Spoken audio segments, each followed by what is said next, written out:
Welcome to our official album review for Big Sean's new album, Better Me Than You. This is his first album in 4 years, one of the most anticipated drops of the summer, and we actually did our first live album reaction with our entire community on Patreon. Yes, we did. If you want to catch that moment of us listening to the album for the first time, you can watch all of it by hitting the link in the pinned comment and joining our community over there. But let's get into this. Big Sean in the Big 2024. Let's get started with the artist performance. What did you think, bro? Well, listen, Big Sean was going to come back and he was going to do his thing, right? And I mean, when you and I talked about Big Sean in the past, we've given him his flowers. We've said that, he's an extremely talented rapper when he wants to be. And especially coming off of Detroit 2, I had high hopes for this album because I was a big fan of it. You were a fan of that track list as well. And I think that it was interesting to see the way that he evolved on this track list. And I want to say this before I get into it. As much as I like certain performances on this track list, which I'll get into, I feel like there's a lackluster in performances as far as the total track list goes. Oh, yeah. So let me start off with the strengths first, right? Because you're going to get some top tier rapping performances from Sean on this album. For example, if you want something that's a bit more energetic, something that's going to be a bit more high voltage, you have that towards the end of the track list on something like Precision, attacking these super quick flows, extremely braggadocious, great mic presence. Then, if you want maybe something that's a bit more meditative from Sean, you still get that on something like, for example, Break the Cycle, or even something like On Up, where Sean's very relaxed with his flows and he's very patient with it. But there's also certain performances on this album where I'm like, man, this could have not made the studio album and I would have been completely fine with it and it would have raised the value on the artist performance for me. So for example, stuff like Who You Are Superstar, like that track sounds outdated. It sounds like something you would have heard in 2014 from Big Sean, him attacking this West Coast-esque production, and I don't know, it doesn't seem like a top-tier rapping performance from Big Sean for me, and it's just not something I'm going to revisit. Another rapping performance where I was like, okay, I'm split in the middle on this one was with Yes, right? Because while he is rapping at these super quick paces, you have all of these flow switches, it's an extended rapping performance, I feel like there's flows in here that are extremely reminiscent of like a Baby Keem flow.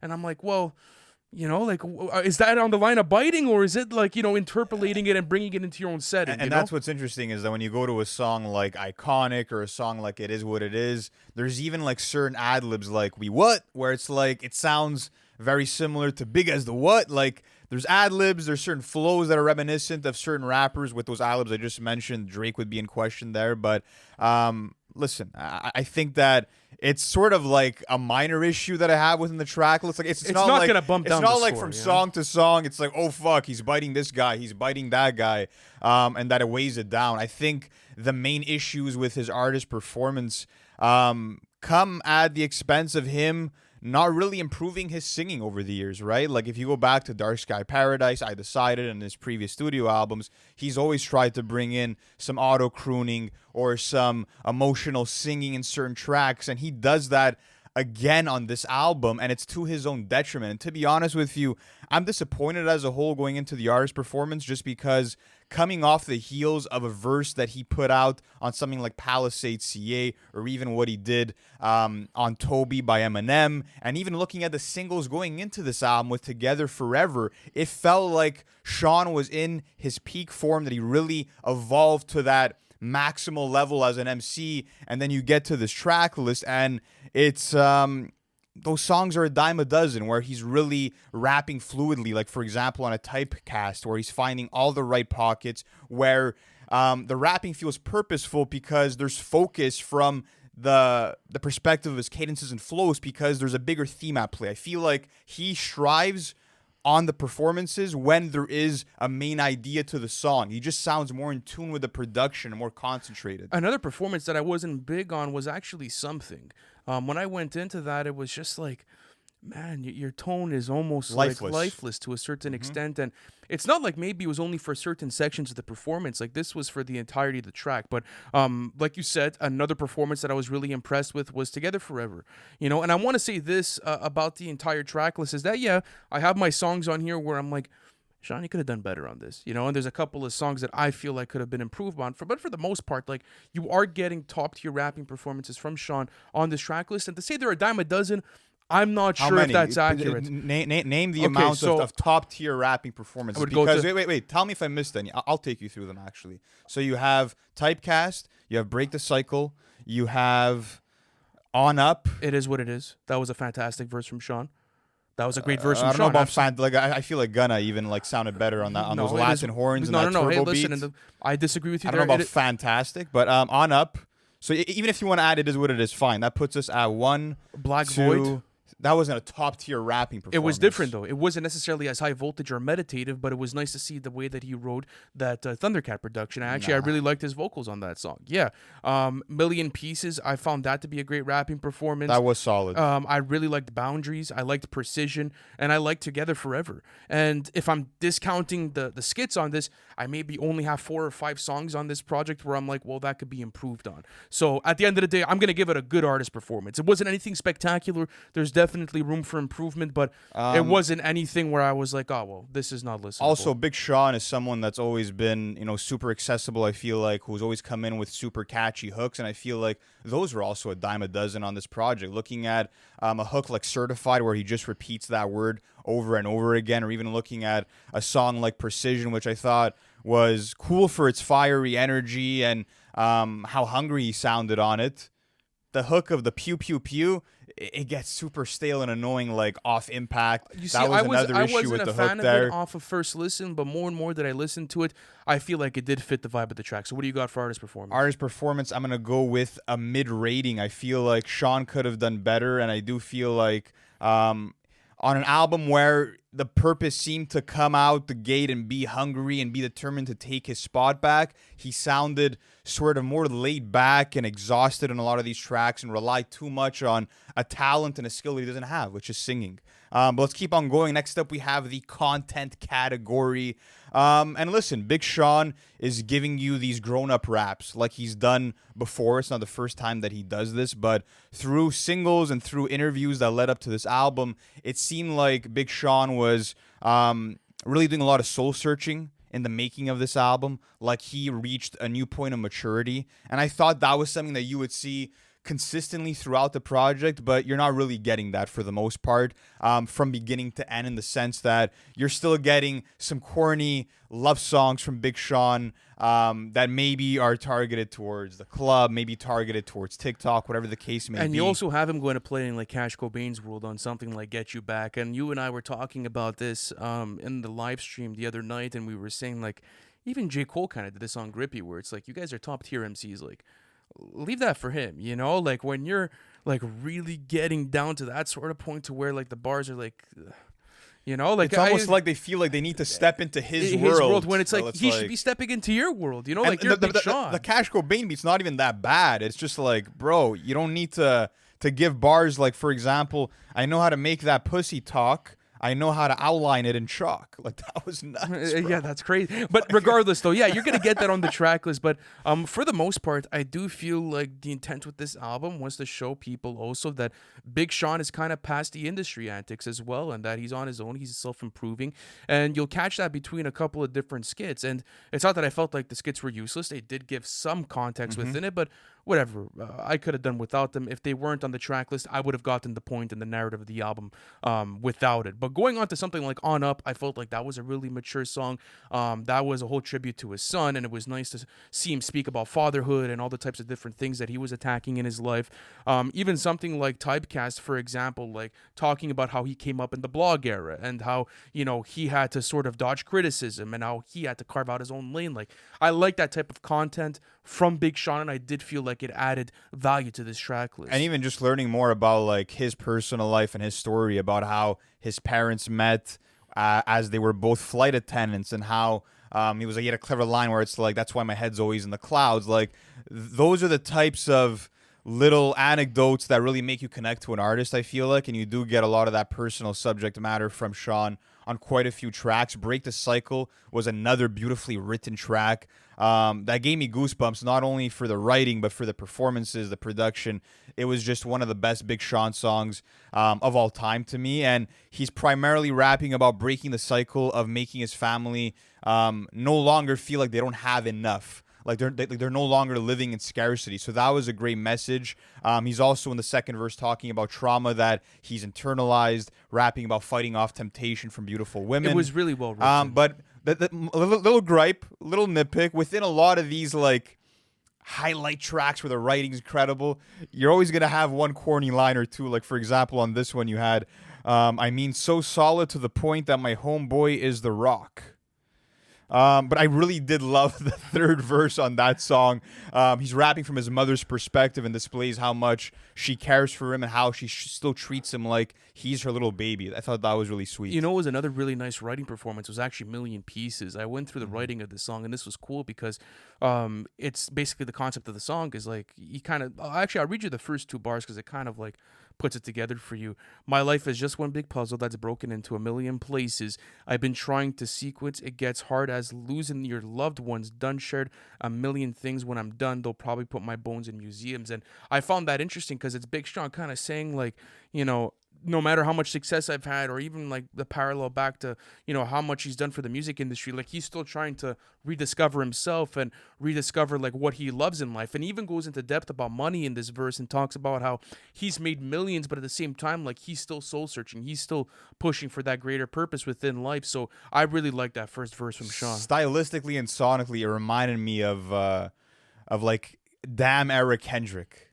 I don't know. Oh, if you, I don't know if you yeah, picked up on that, but just that the haziness to it, the tone, really gave me a little bit of Kendrick fear, a little bit. But yeah, that was a big highlight.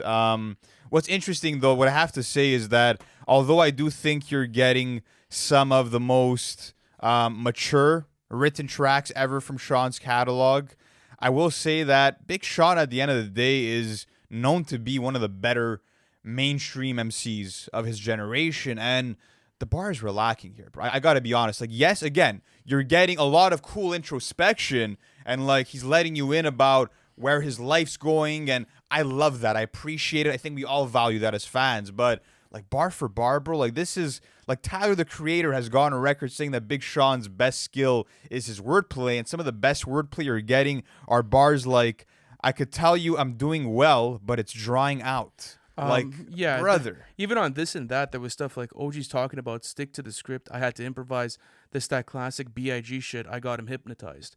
So, like you were saying, on that front as well, just pure hip hop nerd shit. Like, you're right, it was lacking, but I don't think that was the approach with the project, but it would have been appreciated more in certain verses. But overall, I felt like the content was good. It was good. It was good. You're going to find highlights throughout it. You're going to get some super mature writing, but at the end of the day, you're still going to get some corny material. But, Lou, did we talk about the features? Let's talk about these features, bro. So there's 13 credited features as a whole. You have Gunna on this track list. You have Kodak Black. You have Bryson Tiller, Cash Cobain, and more. I want to start off with the first feature appearance on this album, and that is Charlie Wilson on Break the Cycle. And he just shows us how heavenly he can sound on a song, and I love all of his vocalizations and how they move from the foreground to the background of the track. I also thought that him sharing the chorus with Sean on this song was sensational. I feel like the chemistry was on 10, and yeah, bro, Charlie Wilson still fucking got it. It's crazy. It's almost like they took his voice too and looped it as like the back production as well, and I really like that as far as the feature goes. At first, like I was trying to think, I'm like, is this a sample? I thought it was a sample originally. I thought it was a sample originally, but no. As it stands right now with this recording, maybe it's gonna come out in the future. Those are live Charlie Wilson vocals. But let's keep going on with this. Then after that, we have Gunna. So this Gunna feature is fucking stupid. It is crazy. It is what it is. He has, I believe it's the second verse on the song. You go into it and it's pure Gunna sliding. It's legit. Yeah, he's just fucking sliding. Sliding over some Latin horns. Gotta love it. And you know, that was the things that you and I were like, fuck, this could be a make or break situation with this song, right? You're getting the turbo production, like you got Gunna, like this could either be really plastic and it could fall flat for the track list, or it could be a banger. And it ended up being a banger, one of the better collaborations off of this album. Yeah, and I thought he sounded better than Sean on that track. And they're equal to it. It makes sense. It's a turbo beat, you know, Gunna's more at home, but even that double time flow he brought at one point, like he really did his thing. Then after that, you have Erin Allen Kane on Apologize. She had vocals on this track. How did you feel about her performance? Yeah, I feel like her performance really complemented, you know, the mellow atmosphere the song had. She had like these airy, gentle sounding vocals, and she does extremely well. The only problem for me is that once you get to her performance, you've already fallen asleep from Sean's performance on that song. But speaking of apologize, a lot of people are, I don't know if you saw this, but they're speculating if it's maybe a Kanye West diss track.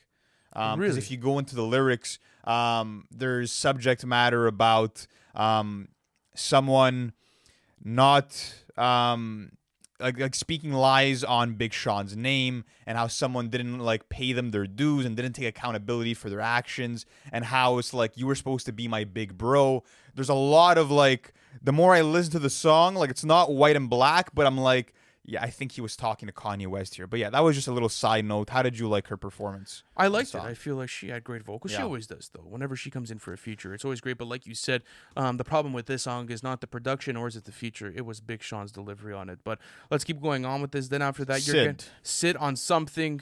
Was cool. Nothing too crazy. Just didn't like the placement of her vocals. I feel like that was off to me. It always felt like she was coming in to interrupt Sean. And Well, that's what happens, right? because you don't need her echoing on the chorus. Like, she's going to sing that chorus way better than Sean. Like, Sean could have just stayed clear. You know what's cool is that she also has like doubled vocals, or like layered vocals on top of Sean's first verse. Well, should I say the only verse on the song itself, midway through it. So yeah, from a curation standpoint, it was like, maybe do you just give her the entire like portion of the track itself? And that was an issue that I had with even another one or two tracks where it's like he felt the need to be part of the chorus, where he just wasn't necessary on it. But let's keep on going to Black Void, where you have Aaron Allen Kane once again, as well as Thundercat. Aaron Allen Kane, I believe, has a bit less of a role to play on this song, if I'm not mistaken. Went unnoticed for me. Yeah, because she's really only on the chorus towards the end of the song. Not even on the first one that you hear on the intro, but Thundercat, though. W Cool. feature. It was cool, yeah. W feature. He always has great vocals. The bass line rings off throughout it. It's fucking Thundercat. Cool vocals, yeah. Nothing special, but How did you feel about the collaboration as a whole, right? Because Big Sean and Thundercat could like not be farther apart, like aesthetically. You know? I want to go more into the production, but I just felt like it was a bit all over the place. Like, from what I read up on, apparently like they all were on shrooms one night and they're like, fuck it, let's make a song, and this is what came out crazy. of it. That's actually a cool backstory. Yeah, but I mean, ultimately it doesn't do much for me, and I don't feel like it serves the track list. It's just kind of like a big outlier, but that's how I feel, at least. Let's talk about Bryson Tiller and Kodak on This and That. I usually love Kodak on track lists. I said this in the live album reaction. This felt like it was orchestrated by DJ Khaled. This is like a 2017 collaboration. Like, there is no chemistry whatsoever. Bryson Tiller taking us back to the trap soul type of vibe, where, you know, it's the swift transitions from rapping to singing. It's cool, whatever. We've gotten it a million times before, that style. And then Kodak Black sounding lifeless delivery-wise, sounding mumbled also in his delivery. And it sounded like he didn't want to be there. yeah. It's like you're not Pretty wanting to much. show up to like your 8 a.m. class, you know? That's basically how I felt about it. And you know what's crazy is that Kodak has had some crazy features over the past couple of years, and I would have wanted to see that type of Kodak on this track list, especially seeing what Gunna did on this, Yeah. right? So maybe if they got a better production, maybe if it wasn't like this 2017 DJ Khaled-esque song, maybe it could have been better, but you're right.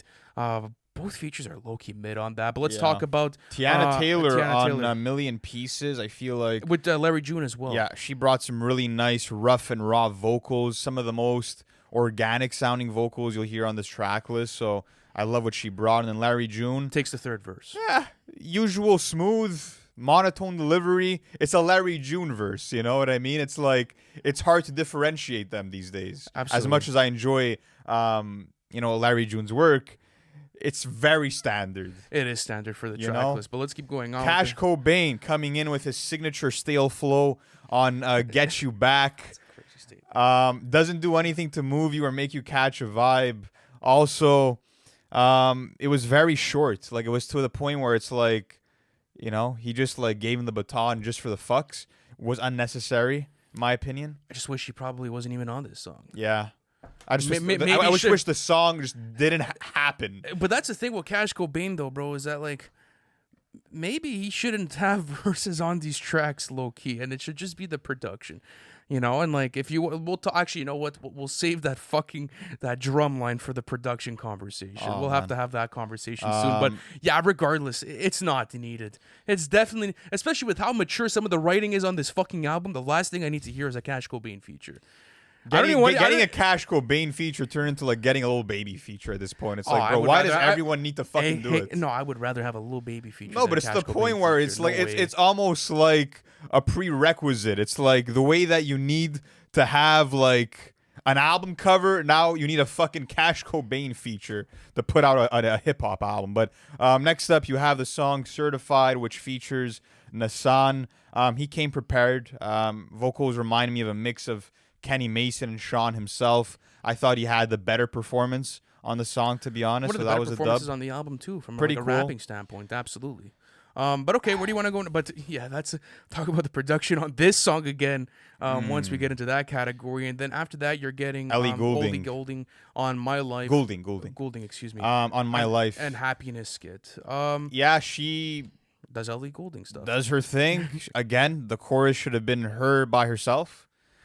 I'm gonna give the features a mid rating, to be honest with you. I feel like they could have been curated better. I feel like there was a lot of lackluster performances, and like I'm sorry, bro, like Charlie Wilson and Gunna can't carry this category. You know? They can't carry the category, especially with like 13, like let's say features. I was debating is it good or not, but like no, that's me being generous. It's definitely a mid feature list.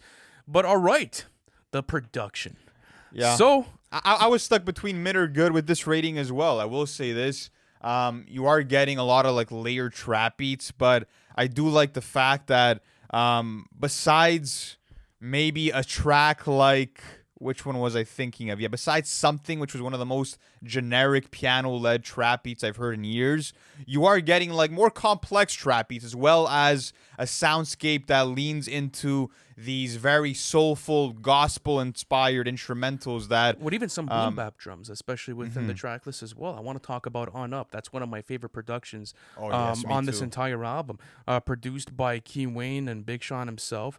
And then after that, Aaron Cade, and then after that, Amir Johnson. What's interesting is that with this song itself, it feels like it's taking you back to like the College Dropout era, right? Like it's very soulful, it's very light in production, and it makes you completely concentrate on Big Sean's performance more than anything. And you have this really nice like drum pattern that's going on. I really enjoyed this production. I love that one. It took me back. It made me feel like I was hearing an old beat from like the old J Dilla vault, just because of the way the vocals were looped and the drum machine that was ringing off. It really gave me those old soulful vibes. And you also get that on something like Million Pieces. I think towards the end of the live album reaction, bro, I was just tired and checked out because of like how many songs I heard that I was disappointed with. But going back to this production, getting the DJ Premier scratches, getting the Hit Boy production with Milan Becker, like it's actually a really solid production for the track list, and it's one of the more focused like productions. That's what I'm trying to say. It's a good song. It's a really good song, Yeah. but I'm like, if he would have just honed in on this sound and like been able to do it, and then you have your couple of bangers here and there, like that's where the value of this track list lies, in my opinion. You know? Some other production I want to talk about is definitely gonna have to be Iconic, just because that started us off in a very I guess triumphant way, where you had this thumping beat by Hit Boy. I do feel like it was a bit overproduced though. You got like these electric guitar riffs that didn't really match the rhythm of the drums on that track, so I feel like that wasn't as good as it could have been. A highlight for me, of course, Break the Cycle, produced by Leon Thomas. Get some nice church organ, some nice bass guitar, some nice closing trumpets as well. It was just a really dope jazzy gospel beat. Apart from that, one of the worst beats on the album had to be Yes, which had some epic operatic vocals, but it just doesn't have the build-up or the execution of a Power or of a Heaven and Hell or of a Mercy, which sounds like this beat wanted to be like one of those. And you also had the annoying yes, yes, yes vocal sample that totally ruins the song. And you also get like this distorted 808 that's ringing off in the back, and it doesn't necessarily fit for the production. I felt like this was a bit of a mess. I felt like it was a bit of a mess, and I felt like it should have been better, because you look at the cast of producers on this. Well, there's fucking 9 of them. There's 9 producers on this. You have The Dream, you have Milan Becker again, OG Webby, Lil Rich, FNZ, Mano, Like it should have been a lot better, but at the end of the day, like it was just way too much. Best beat on the albums, Together Forever. Together Forever, The Alchemist, bro. I just feel This like sample flip is stupid. that bro. was like that's another issue with the production is I feel like sometimes Sean wasn't totally in sync with like the pacing or the tempo of an instrumental, but with Together Forever, it's slower paced and he's able to dictate just the flow of the track. Love the boom bap production by Uncle Al and just that smooth gospel sound that he infused into it as well. Uncle Al, bro. He's the just one. nuts. Another production that I really liked was actually Precision because yeah. this is basically a rendition of Poppin' My Collar by 3-6 Mafia. Is it different drums? Do you think it's sped up drums or do you think it's maybe the same production? I feel like the drums were definitely altered, yeah. So it was really cool being able to see Big Sean attack that production. I wanted to talk about one though. I think it was Was it Black Void? Well, we could talk about Black Void if you want. Yeah, How did you feel about the Thundercat? You got the bass line? Thundercat bass line, which was fire. I like that the beat started off sounding like a bit funky, a bit psychedelic, but just the beat switch was a bit off to me. Yeah, you didn't like the beat switch? I feel liked like it was a bit like out of nowhere where you get more of this futuristic trap sounding beat. I'm Like, like I would have loved to see Kendrick on this production. on the first half, maybe. Yeah, I would have liked to see Kendrick on. But that yeah, one. I just didn't feel like it worked for me personally. But which beat did you want to talk about? I think it was gonna be Get Cash You Back. Cobain? Yeah, the Get You Back beat, man. It has to stop, bro. it has to stop. Like, I did like the drowned out R&B sample. Like that Yes, was but the one like- element that I'm like, this sounds pretty cool. But you have Wonder Girl on this as well. Yeah, Just getting these fucking Cash Cobain drums, bro. I know. It's over and over and over and over again, bro. Like this rest. I bet you like he probably has a fucking preset, dude, or like some like sort of template on FL Studio, and it's just like, here, guys, grab it. I'll send you guys the file over and just it's- apply it it's- to your it's song. like Doesn't matter the he's- sample, doesn't matter the rapping, doesn't matter. Here, take it, enjoy it. Yeah, it's literally just a template that he keeps sending out to every single artist that's down to work. And yeah, he's just pulling out like that same old stale bag of Lay's chips that's been sitting in the cupboard for 2 years, you know? That's what it feels like. But I And mean, it's kind of crazy that it's happening to him within his blow up year, low key. yeah. Well, he had a big 2023. Don't get me wrong, and obviously with For All the Dogs happening and everything that he had done in New York prior, but it's kind of like the sound is going stale really quick. But Loki might not even be his own fault to the point where I feel like when he blew up onto the scene, his sound became so distinct and so like signature that he probably has artists coming to him being like, bro, I need a classic Cash Cobain beat, like serve me up type shit. You know what I mean? Yeah, but So- like it just weighs down the I value of know. a track list now, especially towards this time in 2024, because I mean, as a listener, you've gotten it before. You've listened to it. You understand what it's gonna be. So at the end of the day, like production was good at best to me on this project. we're gonna I be was- generous with this one because Yeah. you do get some serious beats on this. You do. Calling the landscape mid, I think, is a bit blasphemy in my opinion. You still get like Break the Cycle. You're still. I was getting, stuck like, in between though. I could have maybe gone mid. Yeah, but you know what? Like,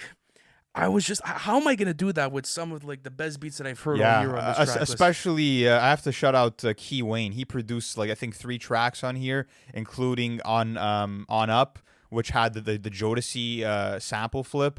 Yeah, one of the best beats, and he did quite a good job on the track list as a whole. So yeah, good rating for that one. Let's go into the replay value. I mean, for myself, I feel like I played myself because when I go back to a lot of older Big Sean albums, I never really had an experience that I absolutely loved from start to finish. I always had skips within the track list, and the biggest issue for me here, and what I think could have made this album so much better, was trimming down the fucking fat, bro. Like, why do we have 21 songs? We don't need 21 songs in this track list. I get you were away for a long time. You want to feed the fans. You have a lot of material built up on from years past, but this didn't need to be 21 tracks. And I'm keeping about 6 songs on here, if I'm being honest. From my own personal rotation, not to say there's only 6 great tracks, but that's how many I will really be fucking with. So, for example, the ones I'm taking are Typecast, Break the Cycle, It Is What It Is, On Up, Million Pieces, Boundaries, and Together Forever. So sorry, 7 tracks. Yeah, out so I of want to say 21. this too. At the end of the day, I'm not going to include Pressure Intro. I don't want to no. look at Focus Skit either. I'm going to take that off. So I'm kind of looking at it like a 19 song ratio. And what I'm kind of taking out of this at the end of the day, Hold on, I actually added it to my Apple Music library. Let me just open this app up. I think I had like 9 songs that I kept, 9 to 10 songs. Typecast for sure. Break the Cycle. It is what it is. On Up. I'm keeping Black Void. I Okay. like the production from Thundercat on it, and I think it's gonna be a song that grows with me. Boundaries, Precision, My Life / Happiness, and then after that, Together Forever. Those are the tracks that I'm looking at. That's the issue though, is that like when I look at it, I'm like, that's barely over half the track list. So again, this was a situation where I was like, kind of with the production, I'm getting some songs that are really going to be heavy within my rotation, so I'm definitely revisiting it. It's the first Big Sean album in nearly 4 years. Well, should I say a bit over 4 years, excuse me. So I want to go Yeah. back and listen to this project. So I was on the fence. It's I went with mid. I went with a good rating for myself. I went with the mid rating for the replay value, and we were talking about this in the album reaction, where it's like this album is the equivalent to playing fucking flip the coin, where it's you might get a good song, you might get a bad track. It's almost like hit miss hit miss.